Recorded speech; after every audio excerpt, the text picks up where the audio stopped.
Bonjour, je suis Mathieu Cessé, je suis journaliste depuis plus de 15 ans dans les domaines de l'emploi, du management et de la création d'entreprise. Je suis également le cofondateur du site academic.org. Nous allons évoquer aujourd'hui le stress lié à la recherche d'emploi. En effet, nous entendons tous parler du stress des salariés et des cadres, plus rarement de celui des personnes en recherche d'emploi. Pourtant, être au chômage génère du stress. Et plus la période sans activité est longue, plus il augmente. Voici donc quelques conseils pour aborder cette situation le plus sereinement possible. Quelles que soient les raisons pour lesquelles vous êtes au chômage, ne vous morfondez pas. Vous ne devez pas penser que vous êtes mauvais ou que vous avez mal fait quelque chose. Aujourd'hui, dans une conjoncture économique difficile, le chômage est très souvent lié à des difficultés provenant des entreprises. Et cela, vous n'y êtes pour rien. Vous avez commis une faute dans votre emploi précédent ? Cela arrive à tout le monde. L'essentiel est que vous l'assumiez et que vous en tiriez toutes les conséquences pour que cela ne se reproduise pas. Vous le voyez, vous devez aborder cette période comme quelque chose de positif et de constructif.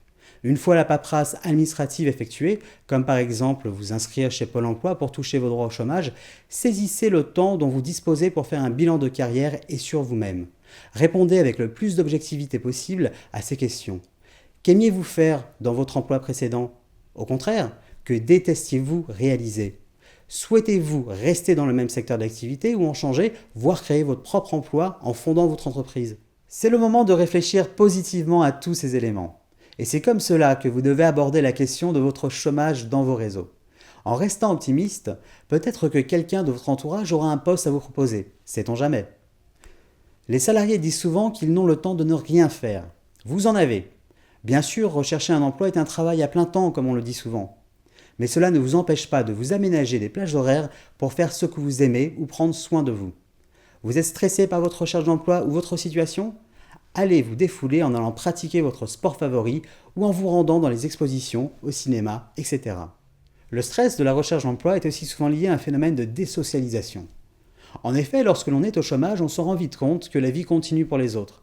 Ainsi, votre mari ou votre femme poursuit son travail à un rythme effréné. Idem pour vos amis. Bref, personne n'a réellement de temps à vous consacrer. Pour contrecarrer cet effet, ne traînez pas au lit jusqu'à 11 h du matin ou en peignoir jusqu'à la mi-journée. L'être humain est un être sociable et il a besoin d'échanger avec autrui.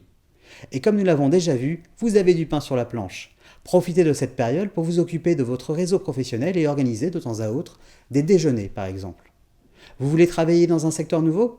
Allez échanger avec des individus à ce sujet et pourquoi ne pas leur rendre visite dans leur entreprise, si c'est possible bien sûr. Autre cause de stress, la peur de l'inemployabilité. L'inemployabilité, c'est le fait, à force d'être inactif, d'être dépassé par les évolutions de son secteur ou du monde du travail. Là aussi, restez connecté et en veille. Ce n'est pas parce que vous êtes inactif, entre guillemets, un certain temps que vous allez perdre de la valeur ou ce que vous savez faire. Il vous suffit de rester à la page. En conclusion, je vous dirais que nous ne sommes pas tous égaux devant le stress, mais lorsqu'il arrive, nous pouvons tous le combattre. Lors de la recherche d'emploi, restez actif et ne culpabilisez surtout pas.